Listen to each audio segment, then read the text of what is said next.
L'attesa è quasi finita, il conto alla rovescia quasi terminato per il calcio d'inizio della finale della Copa del Rey, una finale che nessuno aveva previsto. Il Real Madrid, il club più titolato al mondo, e la Cenerentola Osasuna di Pamplona, che va a caccia del primo trofeo dei suoi 103 anni di storia.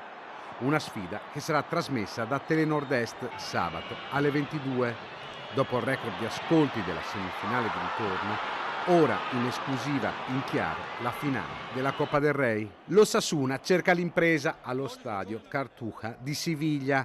I Blancos di Ancelotti, ancora in corsa anche in Champions League, che li vedrà lottare contro il City di Guardiola, cerca la sua 20ª Coppa del Rey.